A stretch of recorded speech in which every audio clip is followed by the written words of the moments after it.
So, you want to be a real estate investor, but where do you start? How do you know what information and sources to trust? That's where I come in. I'm Jonny Cattani, and this is the Investor Relations Real Estate Podcast.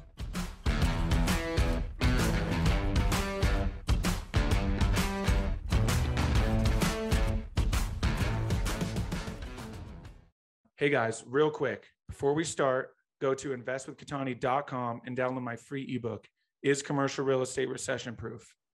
Now to today's show. What's up, guys, and welcome to another episode of the Investor Relations Real Estate Podcast. I'm your host, Jonny Cattani, and today I am joined by Michael Becker.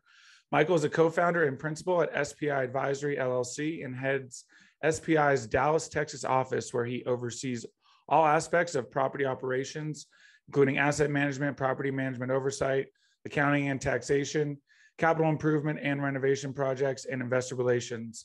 Michael is a lifelong resident of North Texas and a graduate of the University of North Texas with a Bachelor in Finance. Michael is a 15-year veteran commercial real estate banker and has originated and managed numerous portfolios of permanent and bridge loans in all major asset classes. Over the last 5 years of his banking tenure, Michael focused exclusively on multifamily properties, where he has the #1 loan producer for his division at a top 3 national lender for the last 3 consecutive years. Michael, welcome to the show. Hey, thanks for having me on. Appreciate it. Absolutely. Quite the resume there. So I'm really excited to get into it. But let's go all the way back to the beginning. What were you doing before commercial real estate, and what led you here? Yeah, like as you kind of read in my bio, my background really got into multifamily real estate investing through the banking business, which is usually a little harder entry into to that. A lot of the people that kind of get in this business either maybe worked for a private equity shop or maybe a brokerage shop, but I kind of came the more conservative route. And back in the bad old days, I was originating mortgages, and then 14 years ago, I can't believe it's been that long. I guess about 14 years ago now, doing problem loan workout for a year or two. Trying to collect on all the prior sins that the banking business put out there. So that was kind of my entree into the business, and went out, I guess, about 11 or 12 years ago and started buying smaller real estate, kind of coming out of the Great Recession. And then almost 10 years ago now, started into larger scale multifamily investing, raising capital. We've done somewhere between 12 and 13,000 units today. We own about 7,000 today. About $1.6 billion is our portfolio value today, and raised, I don't know, 400 million or more from individual investors. We've always done kind of syndicated capital. We've never taken institutional money. Done like last year for the 2022 tax season, 2021 tax season, we did about 1,600 K1s, for example. So pretty experienced in all things raising money and buying apartments. Awesome. I love that. Not too often we get to kind of take the approach of the banking side. So one thing I'm curious about is, obviously over the years, there have been changes in legislation and different things like that. A lot of stuff obviously came out of the Great Recession in 2008. So kind of talk about some of the things you've seen in terms of, when you were originating loans back then in commercial real estate to kind of what debt looks like now and how people are structuring finance. Yeah, for the most part, it's, kind of going into the Great Recession, there was very little discipline within the banking business, and lots of over leveraging and underwriting off of pro forma financials. And for the most part, throughout most of this entire cycle that's probably gone on for really since 2010. So, what are we, 12 years into it, with a little tiny blip during COVID for about a quarter. The underwriting model standards have been pretty strict in the commercial real estate space, where typically speaking, the lenders will take historical income collections, adjust your expenses upward for, taxes and some other stuff. So you can make some adjustment on expenses, but your income's kind of your income. And then they'll put a debt service coverage ratio or debt yield test on it. And that's kind of with their loan on it. So it's been pretty disciplined, where, 15, 16, 17 years ago was a bunch of pie in the sky projections. And that's how all these people got over levered. Well, maybe the last 12 to 18 months with some of the debt funds, you have been seeing a little bit more aggressive underwriting with kind of pro forma underwriting assumptions. So maybe we do have a few more potential problems as we're kind of going in the rising interest rate environment than we would have had a few years ago. But I guess time will tell. We haven't seen any cracks in the in the system yet. But for the better part of this entire cycle, especially your agency lenders, your Fannie Mae, your Freddie Mac, they've been extremely disciplined. So I don't think you're going to see a lot of widespread loan defaults because these deals have been underwritten pretty soundly for the most part. And to the extent that there might be some issues, it largely would be centered around the debt funds out there. Okay. Yeah, that kind of brings up the point that I wanted to ask. What you obviously talked about the agency debt, very disciplined. So on some of these debt funds and some of this bridge financing, is there anything you're keeping an eye on that concerns you maybe? Yeah, I mean, you got some maturity risk. So stuff that was put on, 12, 18 months ago, you had a 3-year term on it. So then you have maturity coming up in a year to two or whatever that is. And if we're going into a rising interest rate environment, that's something to kind of keep your eyes on because you're going to have to be able to size and get out of these deals. And we've seen, tremendous rent growth. I mean, it's been staggering rent growth. So the revenue's really been growing quite a bit. But if you're sizing off of 200 basis point or 2% higher sizing rate on the takeout, that can stress your ability to size for a takeout on a mortgage. So then these people might have to exercise their extension options or maybe come into some sort of maturity default. So that'd be something to kind of keep an eye on a little bit. The other thing that's kind of popped up here in my purview, maybe the last 2 months here, kind of maybe starting in February, is you're starting to see these floating rate mortgages. The lenders make you buy interest rate caps. So the cap is basically an instrument you can buy, a financial instrument you buy that if the index, which is either Libor or Sofer, kind of the two most common indexes, if it goes above a certain point or what they call strike rate, then the cap kicks in and it'll pay you the difference on your mortgage to make it kind of synthetically where it can never go above X percentage, right? And so those have been really, really cheap because everyone's been expecting rates to be pretty low for the longest time. And here the Fed's really pivoted the last, 60 to 90 days and got a lot more hawkish on rising rates. So the cap costs have exploded. So typically if you have a 10-year mortgage, most of the lenders like Fannie Mae and Freddie Mac make you buy a 3-year cap. And escrow monies, when the cap expires, you got to repurchase it. So, these caps that would cost, maybe 150, 200 grand when you bought it might be $1 million today. To replace. So a lot of these people don't have the money to replace those. And so what's Fannie and Freddie going to do? How aggressive are they going to be? They're going to make you buy a full 3-year cap, or can you go back and kick the can 1 year at a time to save a little bit of money on it? That's something I'm starting to see kind of bubble up under the surface. I really haven't seen anyone talk about yet. That we've kind of seen that kind of bubble up a little bit in our portfolio. And so we have, 18 months to kind of get prepared for what the hell we're going to do. So, maybe sell a deal here or there, maybe make sure we don't just over distribute cash, and make sure we have a plan in place to address some of this kind of looming rate cap risk. As at the same time, if you have a floating mortgage, your pay rate's going up on a monthly basis or projected to go up on a monthly basis. So that's a use of cash flow on the way. So those are some headwinds we haven't really seen in a while. So just trying to make sure you stay on top of that, or those are things to think about as a sponsor. Yeah, it makes perfect sense. And you touched on a lot of great points. I want to backtrack a little bit. You talked about maturity default. Explain kind of what that is and the what can happen, the consequences from it. Yeah, so it depends on kind of who your lender is, but basically what it is, if you have a loan maturity and it's in April of this year and you had 75% leverage when you bought the deal, and now say the values go backwards on you, which we have not seen. So this is obviously hasn't been a problem, and you're maybe you're had a $10 million value and you bought it in a $7.5 million mortgage, and the value is now $9 million. And so, instead of being 75% leverage, you're more like 85, 90% leverage. The lender is going to, have a maturity. So you got to go out and refinance it. And to refinance it, you need to probably pay the mortgage down to get more aligned with 70 or 75% mortgage. So you have to figure out how do you solve for that additional cash. So either got to call cash in from your investors, or, maybe be forced in a position to sell the deal to avoid the maturity. So if you have like a securitized loan, it's a bigger deal than if you had like an on balance sheet loan. So meaning if you get a Fannie or Freddie loan or CMBS mortgage, Those are securitized. They're basically sold out in the bond market, and you have, bondholders that basically own that mortgage. So it's not like a bank, where if you had a bank, you can go to the bank and probably negotiate an extension to the maturity of some form or fashion. It might cost you a little bit of money, or might make you, do something, guarantee a portion of the mortgage, or something along those lines. But they're probably not going to call you a mortgage, where if you have a securitized loan, it's a big problem, and you need to take it out with another lender. So those are some things to kind of think about here. If you have a pending maturity risk coming up, and just kind of get prepared if that's coming up in the next year or two in a rising interest rate environment. The further ahead of this you get, I think the better off you're going to be. Interesting. Okay.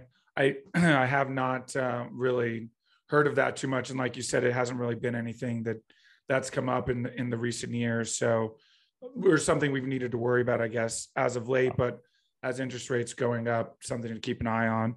Prices go up for 12 years in a row. Never has been a problem for the last 12 years. It always goes up. So, and it might still go up, because obviously we're seeing tremendous amount of rental rate growth. So I guess if the Fed puts us in a big recession and rental rate growth mutes a little bit, that'd probably be when some of these things that maybe I'm thinking about in my mind right now might come into play. Okay.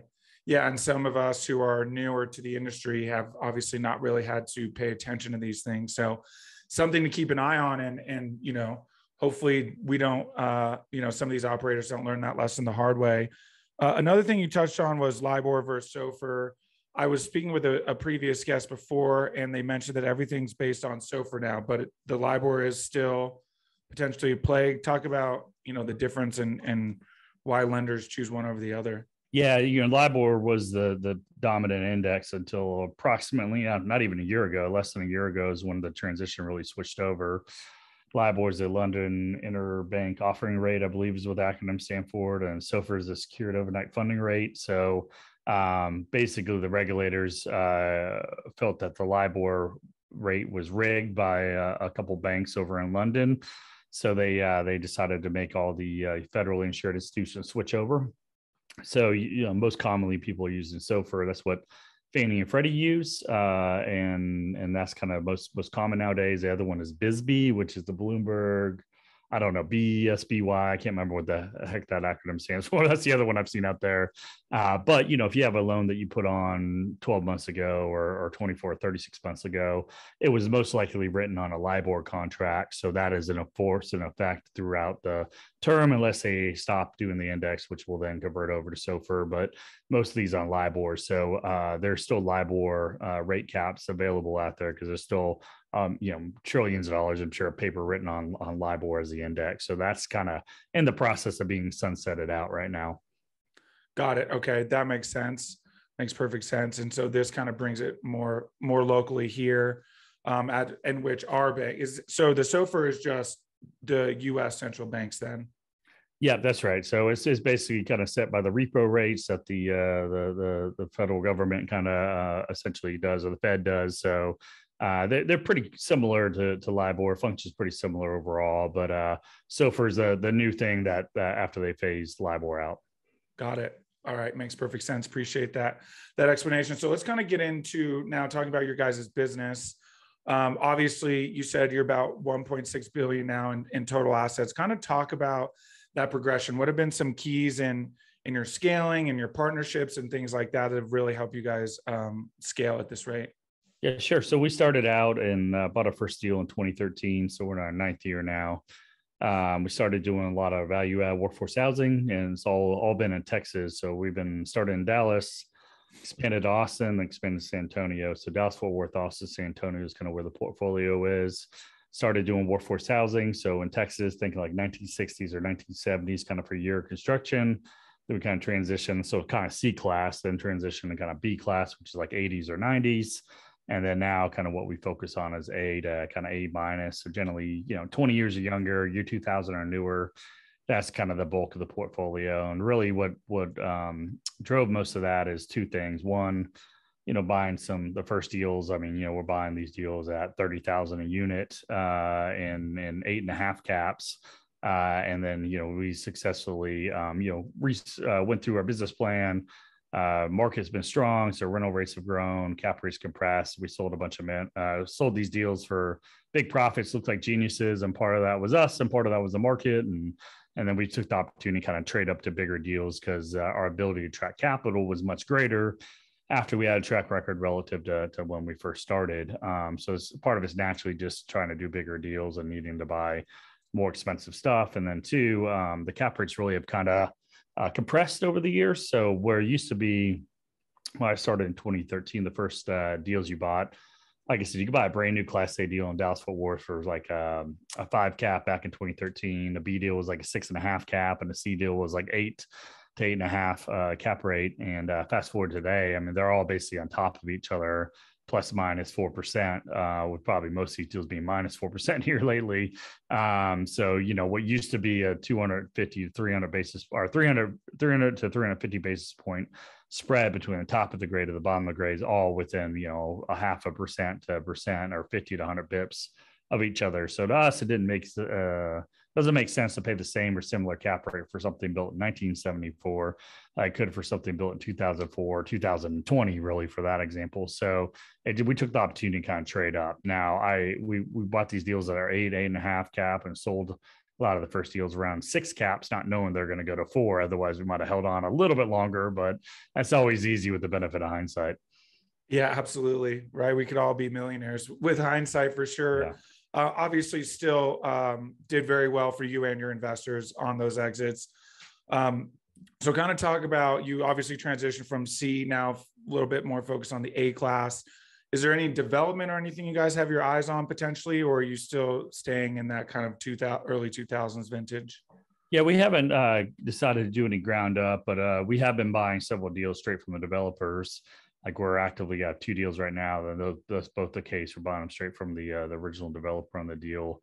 Never say never, but that's just a different level of complexity, and the risk profile is a little bit different on a ground up deal than it is an existing deal that's 90% plus occupied, that you collect rent month 1 versus having to source all the materials, get it constructed, and go deliver units 2 years after you start the whole process. So never say never. Obviously, if done right and executed well, you should make a better return on the ground up development deal than you should an existing deal, because you're kind of forcing value through going from unimproved land to buildings. But the risk profile is a little bit different, so we've chosen not to do that. And so far, I mean, the guys who had bought existing product and did the value add strategy, I would probably say it delivered greater returns than a lot of the people that did the ground up development for the past decade or so. Now, going forward, maybe that's different, but that's kind of last 10 years or so, that's been what I've observed. Okay. Interesting. Very interesting take.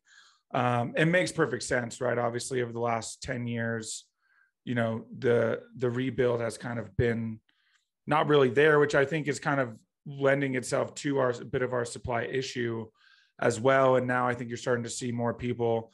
Unfortunately, though, a lot of the cities are kind of getting in their own way, really slowing the permit process and things like that, which has been tough. But I want to get into kind of the investor relations side of things. I know that's one thing that you kind of handle for your office. So kind of talk about, in terms of growing your investor base over the years, what's kind of been your strategy for growing it, maintaining it? You guys have kind of shifted your strategies along the way and kind of bring your investors all along the way. Yeah. We source investors, from the beginning. It was kind of like the first people that you raise money from. I heard this term, so I'll steal it. It's kind of like the 3F rule, right? The people that are first investors are either friends, family, or fools, right? People that know you well, or people that don't know any better, because you don't have a track record. So it's kind of, you're not a proven commodity at that point. And then once you get a track record, your ability to track capital changes quite a bit. So for us, really, we have two main sources, or really 3 main sources of getting equity.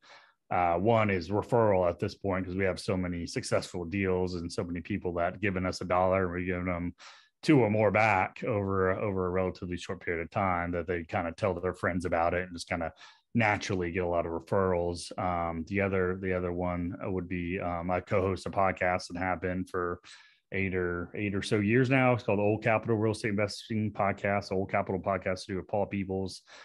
So we get, started out with, I like to joke, we started out with dozens and dozens of listeners, and now we get 35, 40,000 downloads a month off of that. So Wow. much like you go out there and you start talking about a topic, and you're consistent with it over time. Either you resonate with people or you don't, and they kind of either connect with you and you make sense to them, or you don't. And the ones that you make sense to tend to reach out and try to get on your list. And some of those people convert into actual investors. And that's really cool. And then the other thing that we've done is we've really gone on speaking circuit, so I'll speak at different conferences or events.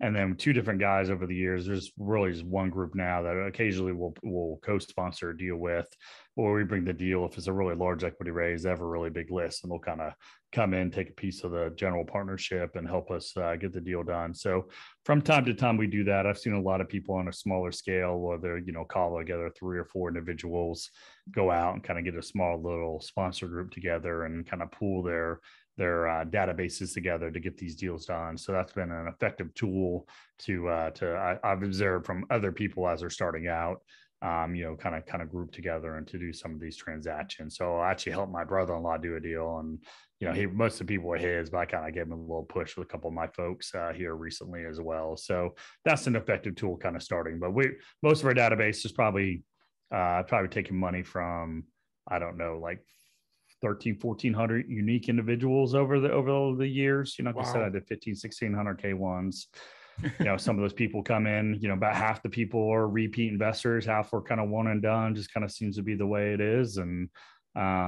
just kind of how it goes. Some people just, see an opportunity and don't want to do it again. And some people invest in every single deal we do. So just kind of how it goes.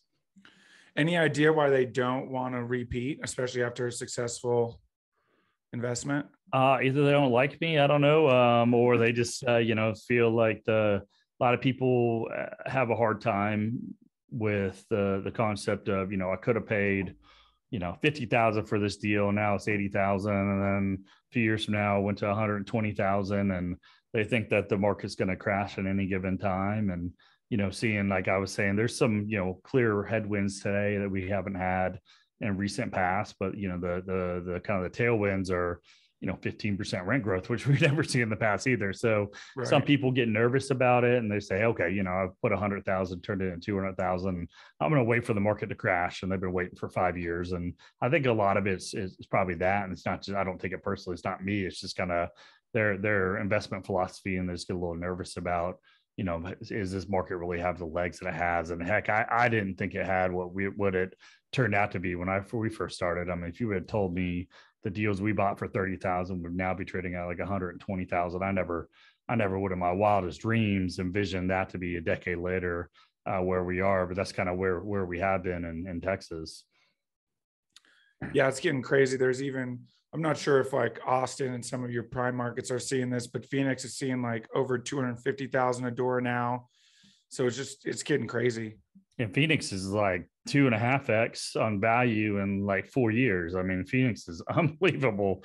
I mean, one of the biggest mistakes I made in my career is in 2018. It was like April. I had boots on the ground in Phoenix looking to expand there. And we chose to expand to Austin, chose Austin over Phoenix. And that was a mistake.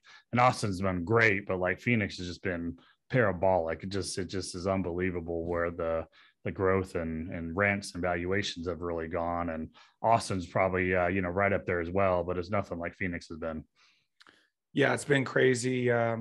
Talking to some of the operators out there and, acquiring a deal and 18 months later, they're 2.5xing their deal and they're planning an exit. And, they've barely got it 50% stabilized, 50% of their business plan has been put in place and they're already exiting. And, definitely interesting to see for sure, obviously sustained in that market as it continues. But, obviously you kind of touch on some things in the beginning, kind of from the banking side, but, kind of pull out your hazy crystal ball here and kind of what do you see happening over the next, 18, 24 months, in terms of the market as a whole, kind of the macro trends.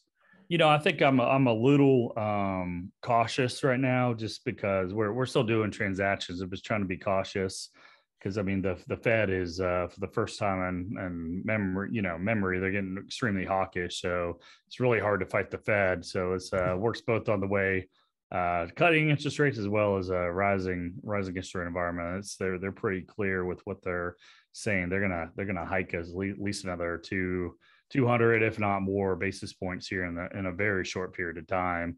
On top of that, do some quantitative tightening. So, sell off a bunch of bonds as well. So if that's going to really shock interest rates, that's obviously a major input into the real estate valuations. So trying to be a little bit more cautious here as we kind of go forward and look at things. So that's going to obviously have some level of impact. And then if they overdo it, which seems like they have a history of making some policy mistakes one way or another, they could spark a recession, which then would kind of mute rent growth, and that'd be a pretty bad 1-2 combo for apartment owners. So just trying to be cautious with it, and so we're finding the right deal, the right opportunity. So we're lowering leverage right now. So I mean, we're doing like, I don't think we really want to get over 60 levered, which we used to always do 80, and then now we went to 75 and 70, and now I think if we find the right deal, we want to kind of be in the 60s. I think that at the same time, I would caution, because I made this mistake myself, just because we're in a rising interest rate environment. If they overdo it, they're going to have reverse course and start cutting rates. If you're quick to go put a 10-year fixed rate mortgage on it that has either yield maintenance or defeasance prepayment penalties on them, you guys should look that up if you're not familiar with what that is. That can come bite you in the butt and cause a very large prepayment penalty. I think the largest prepaid penalty I had was equivalent of like 20% of our mortgage, because we fixed a rate and right after the election of 2016 and sold it 5 years later when rates were really, really low, and it just came back and bit us in the butt and cost us millions and millions of dollars in prepayment penalties. If we would have just floated it, we would have been better off. So, maybe I'm not saying fixing is necessarily the right thing or right or wrong thing. I would just be very careful about putting yield maintenance or defeasance prepay penalty mortgages on your deal. And if you are going to do it, maybe shorten your duration. Maybe don't do a 10-year mortgage, maybe do a 5 or 7-year mortgage, because the closer you get to maturity, the lower that prepay is. So those are things to just kind of think about as you go, and making sure that you can have a pretty healthy margin of error, and that you have lower leverage. And I would take some more cash in and keep some more working capital as well. Those are some of the things that they'll kind of maybe save you versus the next one. And because I do feel like if you look up in 5 or 10 years from now, I do think that you're going to see materially higher valuations of what we see today. But if you get caught in the middle in a bad timing, and you don't have you're over levered or don't have sufficient working capital or margin of error to kind of work your way through some of these things, you could get caught, lose your deal in the interim, and then wake up on the back end and be worth a ton more. So because I think the macro trends are really, really strong, and we are seeing a lot of inflation, so the replacement costs keep going up and up, which is going to drag the valuations up. Plus you see a tremendous amount of demographics coming at the housing industry with household formation as millennials kind of age into home ownership years. They can't afford homes. There are no homes available and staying in the rental pool longer. And so it's I think the long-term demographics are great. So just be careful in the meantime that you don't get caught with your structure and cause you to lose a deal. Huge. That's incredible advice. Any new operators of those just kind of getting into it, replay all of that answer right there, because that was really what you want to focus on in this near future in terms of setting up your debt right and making sure that you can weather anything that happens, because we don't know what's going to happen. Everyone's crystal ball is very fuzzy. So, and even the ones I think even back in like 2010 they were saying we were going to have another recession was around the corner, and here we are 12 years later, and it's been nothing but pretty much a rocket ship, minus a few quarters here and there. So definitely something to keep an eye on. Definitely interesting to kind of get your perspective. We are kind of coming up on time here, but I do have 5 questions that I ask all of my guests. It's the final 5. The first question is, what's the best advice you've gotten from a mentor? That's a good question. I mean, I think, I don't know if it's the best advice. One thing that sticks out in my mind is, someone once told me that you own apartments in dog years. Every year of ownership feels like 7. So especially when you're getting started out, if you're aspiring sponsor or somebody, the first deals you do are kind of your starter deals. You never You come into these things, a lot of people maybe coming out of single family space, coming into multifamily, thinking that they're going to want to own this 30 unit deal forever because that's much better than 30 doors to one door. But usually, one or two things happen. Either you fall in love with the business and can't wait to sell the thing and trade up to something bigger, or you absolutely hate the business and can't wait to sell it and never do it again. So, I've seen some people put defeasance, yield maintenance mortgages on smaller deals and regret that decision a year or two later. So, being flexible and to maintaining flexibility on your exit strategy certainly is very, very helpful along the way as well. Awesome. I love it. Kind of touch really quick on like defeasance and kind of those clauses. Yeah. So if you have a fixed rate mortgage, as I said, defeasance, yield maintenance, Google that if you want to go fall asleep. But basically in shorthand, they function very similar. It's basically they take the rate on your mortgage and the time to maturity or the two main components into what the prepayment penalty is going to be. And so if you have a mortgage and you locked your rate at 4%, and the current market rates are 3%, your prepay would be a little bit lower because if they pay that mortgage off, I'm sorry, be a little bit higher because if you pay that mortgage off, the bondholder would have to go buy more bonds to equal that same income stream because you've been paying them at 4%. They got to replace it with 3% money. Well, the inverse is true. If you have a mortgage at 4% and the rates go to 5%, it takes less amount of bonds to replace that same income stream because you're getting a higher rate. So basically, and it's the amount of time to maturity, the shorter is the maturity, less time to kind of cover that either shortfall or surplus on the rate. So depending on the rate relative to where you locked it and how much time is left is really kind of functions a percentage of the prepayment penalty that you ultimately end up paying. So that's just kind of the shorthand version. There's certainly yield maintenance calculators or defeasance calculators out there. If you Google that, there's a whole bunch of resources on the internet. You can find out about it. Awesome. I appreciate that explanation. Cool. What is it about your career that makes you feel like you're fulfilling your why? I've enjoyed the flexibility and freedom that comes with being, a real estate investor and kind of running my own company. I don't have to go punch in the office every day if I don't want to. I can go work in the summer from Hawaii for a couple of weeks, like I tend to do, and get out of the Texas heat. So the flexibility of it's great. I mean, obviously, you still have a lot of responsibility, and I still do a whole lot of things every day I don't want to do. So working to try to get out of some of the stuff, I got a lot of it off my plate, but still a lot of things I don't want to do. So it's pretty heartening to see the ability to be able to kind of build a whole organization and a company that's just greater than myself. And we serve a lot of people from, our residents on the property. It'd be well over 10,000 people live on one of our properties that we provide safe, affordable housing for, as well as we help, thousands of people over the years generate outsized investment returns. So it's a pretty good business where you get to do well by doing good, so I enjoy the aspect of it. Awesome. I love that. What's your favorite non-real estate or investment related book? I'm not the biggest reader, so I don't have a whole lot of non-real estate or investment books that I've read. They're on the real estate book. I like the two Ken McElroy books. I think those are good, which is, I think, the ABCs of real estate investing or the Advanced Real Estate Investing Guide, and also that Tax-Free Wealth.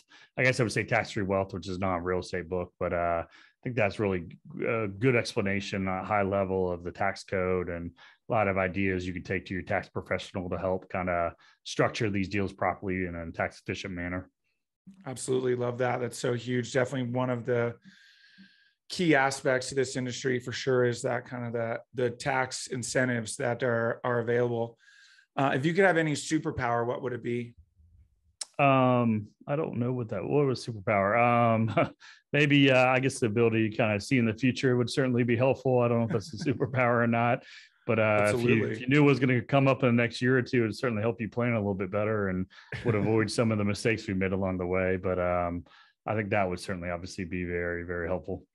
Awesome. I love it. And last one, what's the best way for people to get a hold of you and learn more? Yeah, I think I'll give two resources. As kind of mentioned before, I co-host the Old Capital Real Estate Investing podcast. So you can find that on iTunes, Stitcher, or probably anywhere you hear my voice now, or oldcapitalpodcast.com is the website. If you're into apartment investing, it's probably the one for you. If you're not an apartment nerd, it might not be the thing for you. Or the other way, really, the company I run is a company called SPI Advisory. You go to our website, which is www.spiadvisory.com. It's SPI like spy, advisory.com. There's a ton of information about us on our website and contact form if you want to get on our list and learn a little bit more about what we do. Awesome. We will link that in the show notes. Michael, thank you so much. This has been amazing. I appreciate it. Absolutely. Hey guys, thank you so much for watching today's episode. I hope you really enjoyed it. Listen, I know it's cliche and you hear it all the time, but please don't forget to like and subscribe to the channel so you know when the next video is coming out. Even though this is technically a daily podcast, you know it's coming out the next day. We have a ton of content coming your way. So please like and subscribe. It helps a ton. Leave comments. We'd love to know what you guys think. And we will see you on the next one. Thanks so much.